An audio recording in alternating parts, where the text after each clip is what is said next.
This episode is brought to you by Carasco Quintana, a local real estate firm located in the state of New Jersey. They're here to help you with all your real estate needs. What's going on? Welcome to Let's Talk About It with your favorite mortgage advisor and host, Jimmy Mortgage. Today's guest, I have Annie Carasco Quintana from CQ Law. She's going to be talking about estate planning, real estate law, and some of the imperfections that she has to fix when it comes to real estate.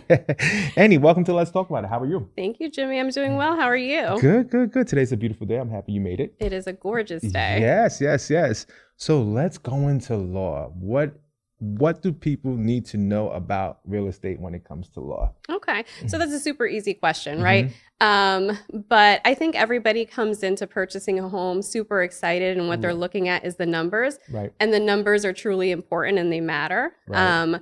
But the contract matters too, right? Understanding what your obligations are, what the deadlines are, what the deadlines mean.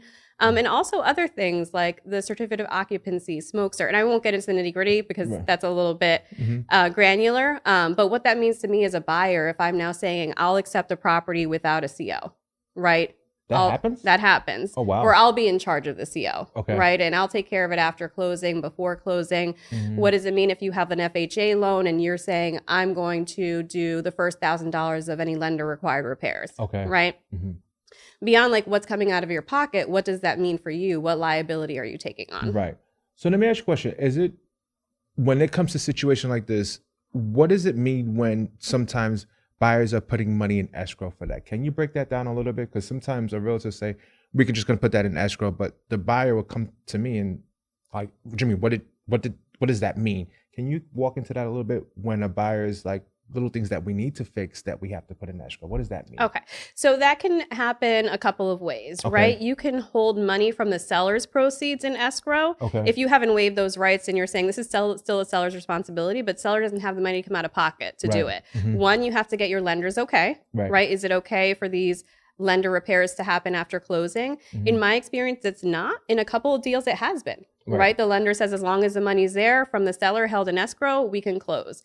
That means that either the title company or one of the attorneys is going to hold that money and pay your contractors out of that pot after closing to get the work done. Okay. Well, I asked that question because I'm prefacing it off to the fact that when we talked about certificate of occupancy, right? Like some cases, some lawyers I've spoken to, they will not close anything without a certificate of occupancy. You're saying there's certain circumstances that need to be in place in order for it to do that. And you're never going to close with no CO. Right. You can close with a temporary CO if the lender allows it. If the lender allows it. We can only do what the mortgage is going to allow. Right. And that's why I preface that conversation of what does it mean to have money in escrow? Because sometimes clients will come up to me and say, my realtor said we just put it in escrow, but not. Some realtors are not explaining what does that mean? What does that mean? How much are we putting? Did you get quotes? Is someone just telling you, I think it's going to cost 10 grand and then you're going to be out of pocket after closing because it costs 20, right? You want to make sure that you're covered financially and legally, right? What's going to happen? Some towns don't let you live in a property if you have a temp CO.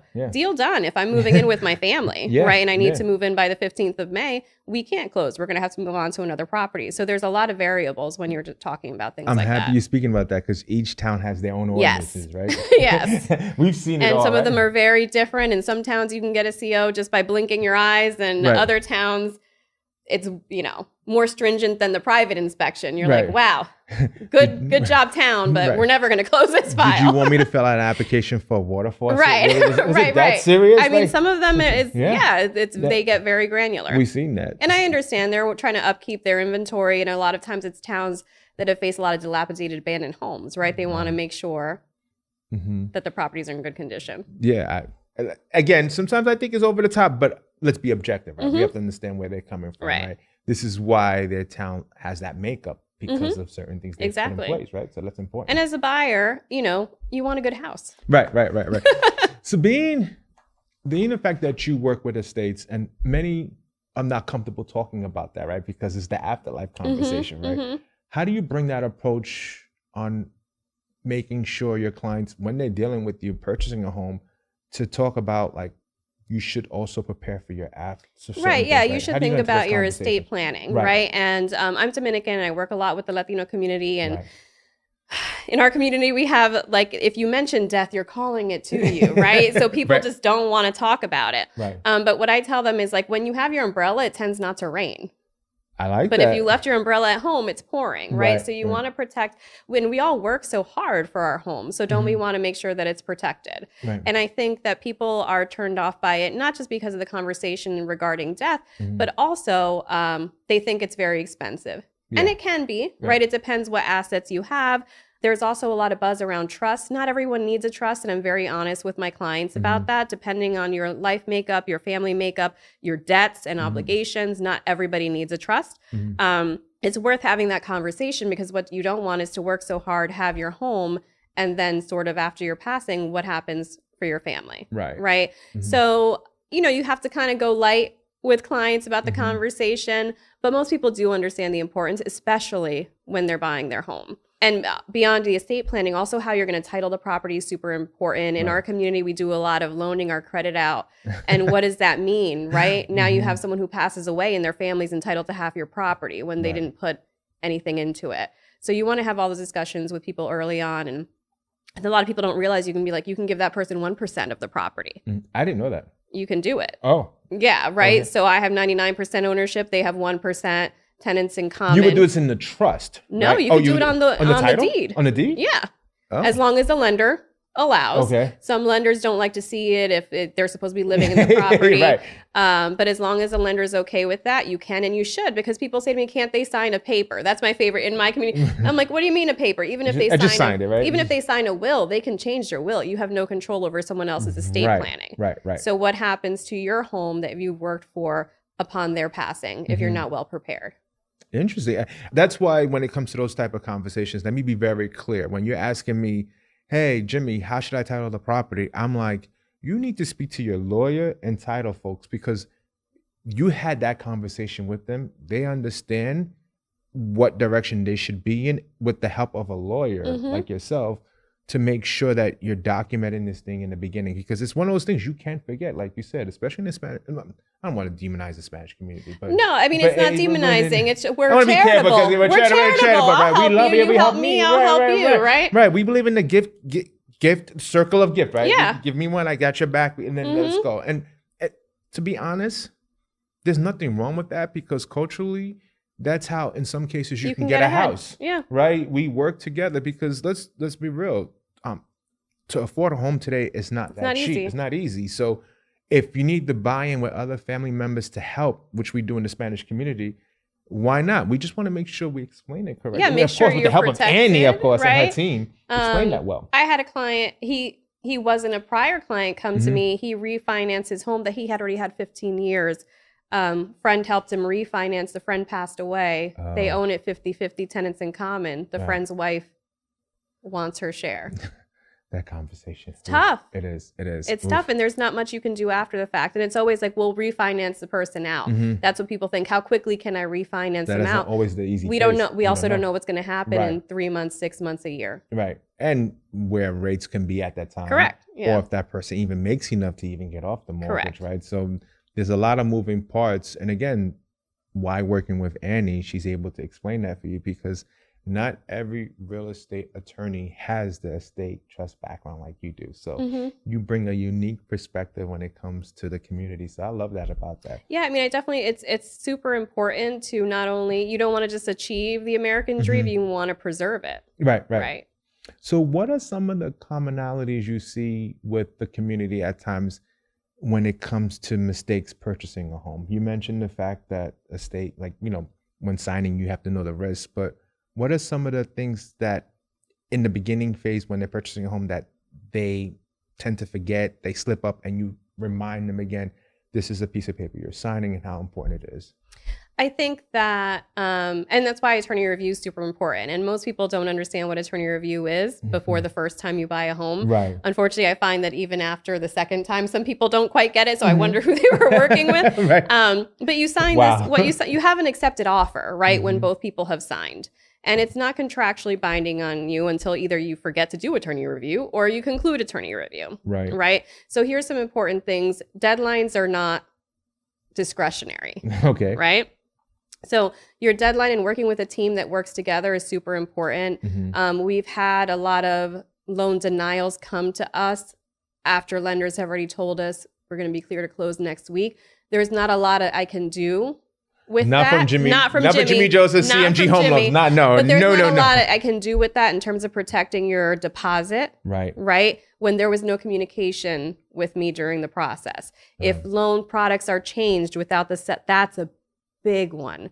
And I find myself proactively asking clients, has there been any discussion among your team about switching this from conventional to FHA, because that is a breach of contract? Let's dive into that a little bit, because sometimes some will say, just put a conventional and we'll switch it back. Can you say what some of the things that can happen when you do something like that? That's very important for many. So one thing that can happen is nothing. You ask permission from the seller. You say, hey, seller, we're switching to FHA. It just works better with our client, but here's a pre-approval for that already, right? Don't tell me you're switching without a pre-approval showing that we can actually do this. Here's a pre-approval. Seller says, you know what? Great. Maybe we're going to have to need to change some terms about the appraisal, and any repairs, because conventional, and it's not that it can't happen.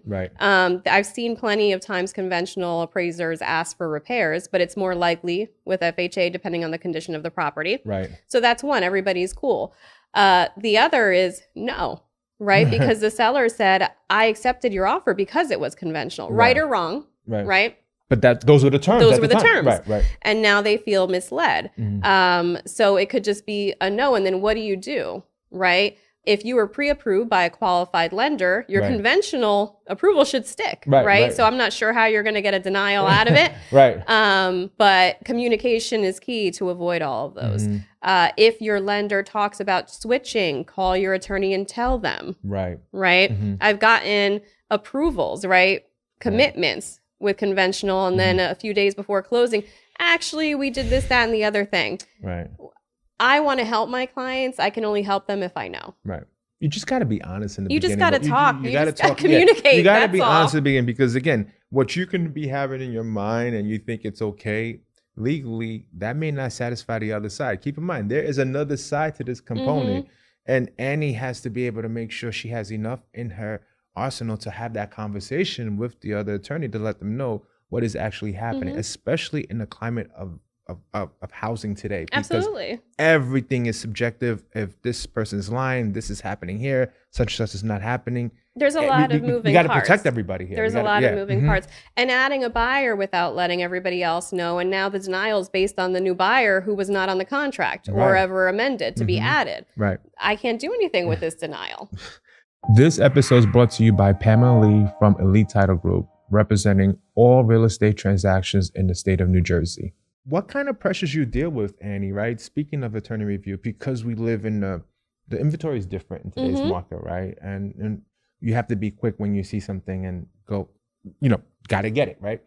I know it's case by case, but on average, what is a respectable timeline for someone to be under attorney review? Yes. So my least favorite question when someone calls is, how quickly can you get me out of review? Because I can't do it by myself. That's why this is exactly why I asked that question. I'll tell you as a general rule, if we receive a contract before 3 p.m.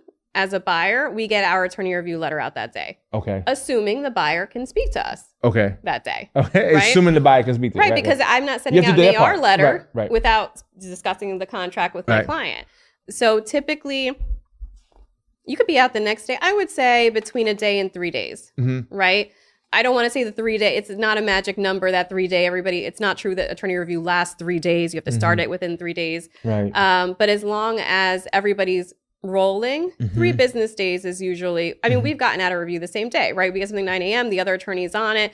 But again, we can't do anything on our own. And I do understand the pressures of getting out of review, but this is the only time our client has to sit with this offer, to think about it, and to cancel if they're like, this house isn't for me and my family. We got a review recently on something, and then the spouse hadn't seen the property, went for inspections. The house is too small. It's not a legitimate contractual reason to get out of review. There's a lot of moving parts. It's a lot of moving parts. So while we want to get out quickly, I want to make sure my client understands. Because the only person at real risk is them, right? The buyer. The seller is going to lose some time, right? Right. I get that. Timing is everything on that side. Time too, is right? everything, right? But the buyer is the one who can potentially lose some money here if later on they just get cold feet. To follow up on that question, have you worked with many cases? Have you seen buyers lose their money with the deposits when situations like this have happened? Yeah, I've seen buyers lose some, right? Okay. Thankfully, none of my buyers have had to forfeit there. And no one's just entitled to your deposit, right? So let's be clear. No one's just entitled to say, thank you, this is mine. There's no liquidated damages. Right. All the attorneys take that out of the contract. Right. Sometimes the buyer will say, like, fine, let's just give them this because I don't want to wait till, technically, you have to wait till the seller sells their property to assess what their actual damages are. Oh, really? To see what they've lost out. Maybe the market tanked and they're going to sell for less. You know, there's a lot of different moving parts. Right. It's been less than a handful, I'll say, right, in my career. It's not common, but I over communicate. And you can ask with that, like, I'm a little bit annoying. And sometimes lenders annoying in a good way, right? Yeah, I'm a little bit annoying. And I'm like, hey, what's going on? What's going on? What's going on? I want to know, right? And the last thing you want is silence. That makes me nervous. And when I can't get an answer, a lot of buyers don't understand the intricacies, even if the lenders explain to them. Yeah. So if the lender won't communicate with me, my hands are tied a little bit. And that's a different and I'm going to plug myself in, of course. And these are the things when a client's coming to me, I want to get involved with the attorneys and the agent, even on the other side, because I just want to make sure we are going through a seamless transaction. Absolutely. Right? The client shouldn't be nervous or apprehensive with a purchase, because keep in mind, this is a big purchase. It's a big deal. We want to make sure they're at ease. Like, you know, with my family, there's so much curiosity at times. So I come from a dad lender, like, hey, look, let's make sure we check all these boxes. Let me just send a quick email to Annie. Hey, Annie, is this what you're looking for? Okay, this is what we need. On the listing agent, hey, Jimmy, I checked everything. I made sure things are there. There shouldn't be any issues. Giving confidence behind the transaction. And then at the other side with the buyer, letting them know, like, look, I've communicated. Absolutely. If you're going to do your thing, but I just want to let you know from a professional, you're good. Everything is settled here. And yes, let's go to closing. Let's just make sure clients have whatever they're looking for to finish the process. Yes, at times it's tedious giving us paperwork. It is. But if a bank is giving you anywhere between 95% and less than at times with that money, why wouldn't you want them to ask you questions about what that? I do as a favor to you, I think, is I tell the client during the AR call, even if it seems like they asked you for the same thing 5 times, give it to them 6. Like, I get it. And I'm like, and I promise you it's not the same document. It just feels like it. It just feels like it, Yeah, and you think it's that simple. Screenshot. Let me just send it to the lender. You're asking for $400,000. What makes you think a screenshot is going to help? And just tell Annie with a text, no, I don't want this in the house. Right. Like, we gotta be serious with this, right? You're not going to Target or Walmart. I think communication has become so relaxed in our culture that we want to do everything via text. We want to do everything easy. And what I tell my clients on both sides is, like, this shouldn't be easy, right? It's not going to be painful. No. Right? But you want to make sure that, can you actually afford this house? Because if you can't, you don't want them to give it to you. You know what I mean? You don't want to get that loan. That is true. You want to make sure, right? Because then we're going to be dealing with another problem at the opposite end. Right. I don't want to see you 2 times less than 6 months. We want you to win. So when you have these conversations, what do you want your buyers to know when coming in, just to remove some of those concerns? What's that language you let them know straight up to ease those conversations? I asked it in 2 parts, but in some, I'm just asking to manage expectations. What are you telling your buyers first thing once they get into contract with you? So first thing, we're under contract, right? We're out of AR. These dates matter, right? And we're going to remind you of these dates. We send a letter of important dates to everybody on the deal, title, lender, clients, the other side. So we know where we're at with that, right? We're going to remind you of these dates. But the biggest thing is, like, we're on your side, right? We're your team. We want you to succeed. Talk to us, right? Because the only way we're going to go overcome any hurdles that we may have in the transaction is through communicating. Right. I mean, I think that the biggest relief that they have is that my office is very communicative. Right? We're very responsive. So even if we're talking in terms that they may not understand, we try to have all conversations in the easiest plain English or Spanish language, right? That someone gets, but that they feel confident and that their team is working for them and with them. And something I remind them is that they're the client. right? I'm like, everybody on your team works for you. If you want an answer, you deserve it, and they should give it to you. Fair enough. So sometimes agents, ones you're not familiar with, but they found you because of the excellent work in your team do.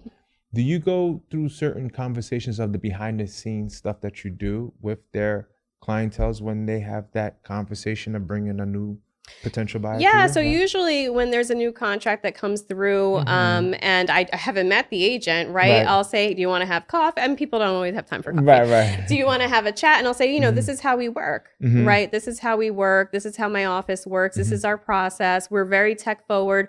If a client's not, don't worry, right? We'll go back to the olden days with in-person meetings and in-person signatures.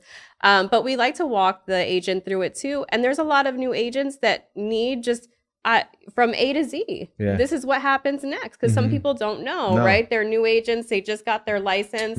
I just found out that they only teach you the rules and regulations in real estate school and not what happens now. I had an agent ask me, what happens? I have an offer accepted. Wow. And you have to walk them through it, right? So I blame the broker, right? Because your name is there, right? I blame that. But I love the fact that you're always willing to educate them on that, right? Well, absolutely. It's only going to make the process easier for everybody. And the better professionals we have out there, attorneys, mortgage brokers, agents, the better service we provide for our clients. So why would I ever just be like, that's your problem? Yeah. Right? Especially if you're servicing a mutual client. I want them to have the best representation on all sides, right? It is key. That is key. And especially in the Spanish community, because they want to walk in and they want to see the door. They want to go through a door. They want to sit in the conference room. Absolutely. They want to see you. They want to meet you. They want to meet the staff. They want to meet everybody. And it's great, right? Because closing comes, and a lot of times we don't meet our clients till closing, right? But it's nice to have that communication with them. It's nice for them to feel at home. And from the agent perspective, like, why not help somebody who has questions, right? I prefer you ask me the questions and try to figure it out yourself. Right? That's true, right? I'm here for a reason, right? I'm here for a reason, and I'm here to support. And, you know, we've even done like seminars for new agents, like, hey, this is what you do, right? When you get a contract, this is how you draft a contract so it doesn't get ripped apart in AR, right? Because we want our clients to succeed. I love the fact that we got to go back to that. Dates matter when it comes to getting under contract and attorney review. Dates matter. You're responsible. You signed something stating that I will meet these obligations, these deadlines. If you can't meet it, that's somewhat a breach of a contract. And now Annie has to save your ass, right? Yeah, it is a breach of contract. And understanding that for the most part, attorneys give each other professional courtesy because very few deadlines on that sheet that we give them is the buyer's deposit. That's their responsibility.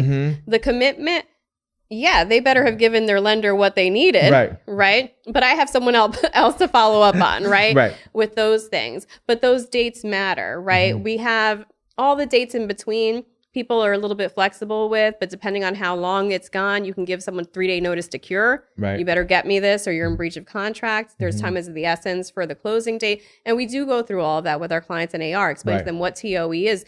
We don't want them to be surprised, like we're now 60 days into this and like, hey, the seller's not, moving. They've never heard this term before. But, dates really matter and they're not optional, right? Because I like what you said, they're not optional, right? Well, because there's some people are leisurely with it. There's people on the other side of it. If it was you'd want this to get done. I always say that. There's always somebody else on the other side. You don't know what the seller's deal is. You don't know they need to leave this house. They need those funds to take care of their family too. Right. And if the seller was delaying, the buyer would be upset. Right. I always say, think of the other side. You act like the world's supposed to work around you, only you, because you're buying it. There's another side to this transaction. So at the end of the day, it's a people business, right? Like, we're talking numbers and we're talking laws and we're talking regulations and COs, but there's people on both sides of the transaction. Yes, there is. And it has to work for everybody. It makes sense. You mean Annie saving you? That's what that means. No. Right. And when people make the case in their mind, like, I'm not paying for an attorney, they don't do anything. Annie just broke down so many steps of why she's worth whatever she's charging when it comes to you buying a house. It's a big deal. You need to make sure, especially the fact that She isn't she's a state attorney as well. She can make sure your documents are documented accordingly. So God forbid something does happen, you don't have to worry about certain things. You don't want to know what probate life look like. You don't want to go. It is all public information. I promise you that consultation that you have with Annie, she's going to go through all that, where that's one less thing you need to worry about. That's security. I love it.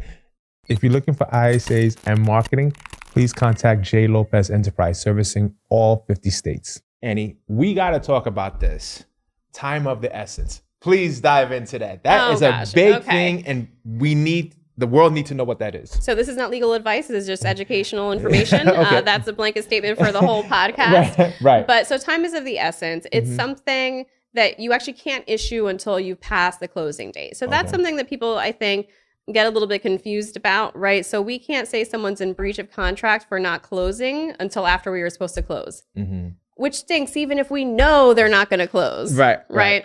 So now it's Friday. We're supposed to close Friday before end of business. I can send what's called a time is of the essence notice saying, hey, other side. And it's served by both buyers and sellers, right? It depends on the situation. You have 10 days to close, or you will be found in breach of contract. And then here's all the damages we might have. 10 business days or 10 calendar days? Calendar days. Okay. Calendar days. You can switch that during attorney review, and I've tried to make it 5, 7, whatever. You don't want to be too aggressive because it can come back and bite you in the butt if you're the one that gets served later, right? And then the other side either has to close, right? They have to put their money where their mouth is. Are we closing on day 10? Or now you're in breach of contract. You have not complied. And typically, whether you're a buyer or a seller that gets served, the other side's going to have damages. The seller now is delayed at closing, right? The buyer maybe gave notice on their apartment. Right. Now they're having to stay at a hotel. Those are damages because the seller hasn't performed.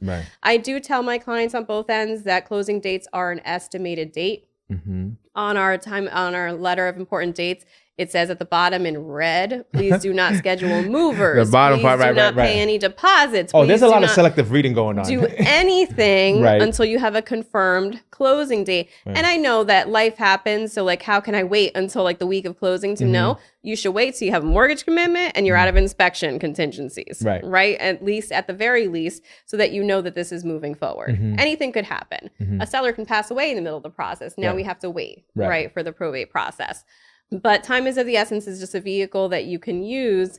All else fails, closing's not happening. There's no good reason to push that. Right. But it's no one wants to use it because what people want, if you're a seller, is to sell this house to the person you're already in contract with. And if you're a buyer, what you want is to buy this house. So damages usually don't help you. What you want is the house. Well, I'm happy you explained it this way because you got some in your profession. They get theatrical with the transaction, setting a time of the essence. They're like, I've had some, right? It's not my fault, right? Again, it's the client there's certain things that need to happen on their end. And we're like 48 hours from time of the essence.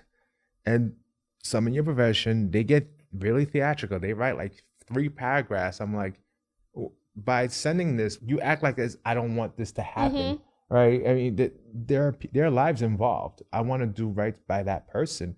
Why would you try to force the time of the essence knowing that nobody wins from this? And so I love the fact that you bolden the conversation. Don't schedule certain things. This is what's going to happen. Let's be clear. We want to get this to the closing table. It's just, there was a mishap here and we want to cure that situation, right? So I love the fact that you break it down and making sure that if it is served, it's not just on one side. It's the other side that has and to that you're ready. Well. Right? Because I tell my clients, don't make me serve TOE. And then on day 11, you're like, that's fine. Let's give them 5 more days. Or, whatever it is. Because we lose all our teeth, right? You lose, like, where's the punch there? I'm like, all right. So how many times are you going to serve time is of the essence before we mean it? It doesn't mean anything anymore at that point. It's meaningless. Right. So, are you willing to walk away or not? This is why I have Annie on Let's Talk About It, right? Because these are the things that happen, right? And we want you to know this is behind the scenes why her and the team is working for every part of that transaction because the value matters, the communication. Date communication. Annie couldn't have said it any clearer than anything else.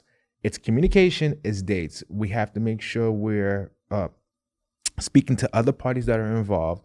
and making sure that we adhere to the dates when they're given to us, because there could be something going on that side that we don't know about, and we have to respect that time. And if you can't, just communicate it, right? I can ask for an extension on a mortgage commitment before it's due. Right. Sure, I can ask after, but come on, right? If you let the other person know and you know the whys, right? Maybe it's our client started a new job and we need one more pay stub. Right. Okay, the other side understands that. Like, as long as you have professionals on the other side too, they can explain to their client. Keyword professionals. But you know what I mean? Like, we can ask for an extension on anything, and as long as you do it timely and it's in good faith, the other side will understand. Right. And to what Annie's saying, she mentioned it 3 times already, mortgage commitment. What the mortgage commitment does, it just shows that you are applicable for the mortgage. You can move forward. There are certain things you just need to meet to go to closing. But for the most part, you're there. Underwriting, legal components of lending have checked everything, and they entitle certain things that you need to get to closing, but you're there with the conditions will be on there, right? Things that are there, And we explain to the client, you know, and I always, again, if they ask you 6 times, give it to the lender 7, right? But these are the things that we need. It's on you too, right? As a buyer, you need to perform, and these are your obligations. Very few do we see like a mortgage commitment that has nothing on it, because sometimes they're due very early too, right? You're still working on things. But like, we're all going to know this is what's outstanding. And so seller side, right? And so if we get a commitment that has 5 pages of conditions, everyone kind of knows, there's something going on here. We're not closing. We're not closing in time, probably, hopefully ever. But, but you know, I think you trust your team and you ask the questions. Like, not all buyers understand what a condition is. It depends who they have on their team, right? What people are explaining. You know, we do a lot of just hand-holding with our community because we translate our documents, right? I know a lot of lending documents, there's regulations. You guys can't just pop it into a translator and send it. So clients are like, what does this mean? We're happy to help, right? Because whatever is going to facilitate the transaction. You're not going to call us and be like, that's not our job. Right? Like, that's disrespectful. Like, why would you get to that point and be like, it's not our job? No, you love this. This is why you're doing it. And you want to make sure that people understand. Right. I love it. So, Annie, let me ask you this question. What would you tell some professionals, especially in the Spanish community, what legal mistakes they should avoid? What legal mistakes to avoid? Well, not using an attorney is... Boom, there you go. Is a big one. We had, at the beginning of the year, we had several calls with people who didn't seek representation and then were trying to get out of a real estate contract, right? And it's really hard to come in and clean stuff up that way, right? I don't have the background. You know, some people don't see the value in having an attorney. Realtors are not there to give you legal advice. The title company, they have disclaimers on their emails, you know, we're not attorneys, we're not here to give you legal advice. And sometimes it's not even, people aren't trying not to help you. They don't have the language they don't understand what the contract means. Like it's a form contract that realtors use, right? And most of the realtors, they understand what's in there. It's a long contract and it's written very small. They don't know every clause in there. They don't know what the ramifications could be for your transaction. So the biggest thing I think is, even for an agent, I would say to cover yourself, have an attorney on the file, right? So try to talk to your clients about what the benefit is of having an attorney. These huge earnest money deposits I see. That's a big deal. And people think it's like a financial mistake. It's also a legal mistake because that money is now held in escrow. It's no longer in your bank account. And if it's not in your hands, you can't control it. And if something happens and you're in breach of contract, I'm not saying you're going to lose that money, but it's going to be held up. It's going to be a challenge. It's going to be held up depending on who's on both sides, just until you can come up with an agreement. If you are in breach of contract, right? Your argument might be that you're not at all. But if that's your argument, you're probably going to end up in litigation, which can take years. And so it's very different to have a $5,000 deposit and a $125,000 deposit. And there's a difference between an earnest money deposit and your down payment on your mortgage. And that's something, deal. But I see it a lot that it's the same number on the contract, right? And that's a lot on the line. I love how you break it down, right? It's a lot on the line, and the percentages of down payment. That's a big deal because if you're putting something into that cage and you don't know the legal ramifications behind it, it could take weeks, months, it can take a year, and you need this money to purchase something else. Yeah. So this is again why representation by a law firm like Annie CQU can help with all that stuff, right? And we explain to them, before an escrow can be released, any kind of escrow. So it can be for repairs, it can be your earnest money deposit. Everybody has to agree, and everybody means the seller's attorney and the buyer's attorney. Right. I can't release your escrow by myself. I wish I could.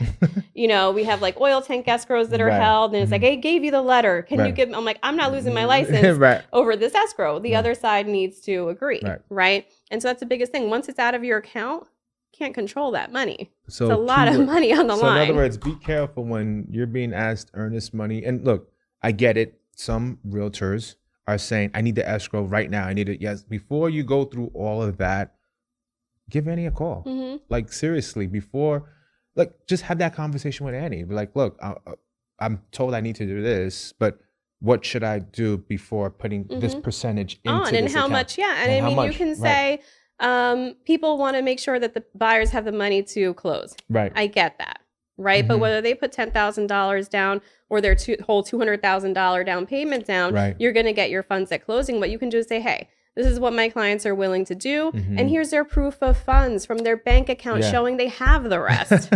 Right. It's especially in today's real estate environment. People want to see proof. People want to see certain things. And that's how you protect your client, right? Like, we're not going to give you $200,000 tomorrow because we don't know what's going to happen. We're not that we're intending to breach this contract, right? We don't know the other side either and what accusations might fly. Right. But here's the money. It's here. We'll give you this amount, but trust the rest is here, right? And here it is with all the other transactions blocked out. But there's ways around it, even if you're feeling pressure from a listing agent saying, no, we need the full down payment as the earnest money deposit. And you're going to get the pressure. It's going to happen. You're going to get the pressure. That's what you're going to get the pressure. You're going to get the pressure. This field is. It is. You're going to get the pressure, but it's up to you to manage that pressure and say, yes, but I'm going to speak to my lawyer to make sure I'm following what I'm going to be signing. Yeah, what's the best interest? And it doesn't have to be yes, but it's yes, and let me tell you a way that we can make your clients feel comfortable while still protecting mine. Wow. See, this is why you got to call Annie. So Annie, when you're not doing the most important thing in people's lives, what things you like to do outside of your legal matters? So not a lot. No, I'm kidding. So, I mean, I have a soon-to-be 4-year-old. Okay. So, I mean, we spend a lot of time. If it's not in the office at work, my husband actually helps me run the firm. He's our office administrator. So we spend a lot of time together. Okay. So, I mean, we like to travel. We just came back from Peru. My husband's Peruvian. We saw some family over there. We'll be going to DR. I'm Dominican. We're going to DR in May. So we do like to travel and just spend time, Spend time with the kid, spend time with the family. We have an extended family, like our parents live with us in our house. It's not, I love it. So free childcare. You would think, right? You would think, but no. But I mean, what do? We work honestly, and we spend time together. We work and we play. I used to work out a lot. Now I'm working on files, so there's just no time. I think, as you know, I mean, you have 4 girls, right? Yeah. The kids, they take a lot of time. Yeah, they do. They do. Time and energy. Absolutely. And it adds up. But that's the beautiful thing, right? When we're running our practices, we're a CEO of our firms. It means everything to us when you come in, and we want to make sure you're winning with that asset, right? Because it just means that much to you and to us because we build our business off of referrals. If we lack then, we can't support our own family, right? Let's call it what it is. Like, we need you, but you need us too, right? Because we're going to give you it's a referral-based business. You don't want an unhappy client for lots of reasons. I mean, this is their life, right? Yeah. Whether it's a seller or a buyer, like this transaction mattered, whether they're living in it or it's an investment property, right? Like it's part of your life plan, right? It's part of how you're going to support your family, whether it's your primary residence or an investment property. That has to matter to you, right? If you're working in this industry, people have to matter to you, right? And so, I mean, I think that's what, how we run our firm. It's about the client, and it's about their success. They succeed, we succeed, our community succeeds, right? We all get ahead. Keyword, the community succeed. I love it. Annie, if one is looking for you, where can they find you? Well, they can email annie.carascoquintana.com, and I'm sure that'll be written out somewhere because no one's going to know how to spell most of that. Call the office, 732-588-6504. Instagram handle is @CQ Law. I would say that's my least preferred way of communicating. Email, people don't believe it, but if you email me, you're going to get a response pretty quickly. But call the office. The staff is fully bilingual, so there's no one that's going to answer the phone that can't speak to you if you speak Spanish. And that's where you can find me. I love it. Annie, thank you for taking your time to come on Let's Talk About It. Absolutely. Thank you for having me. Of course. And for many, you can find me on your favorite streaming platform. Just type in Jimmy Mortgage. Let's Talk About It. I am there.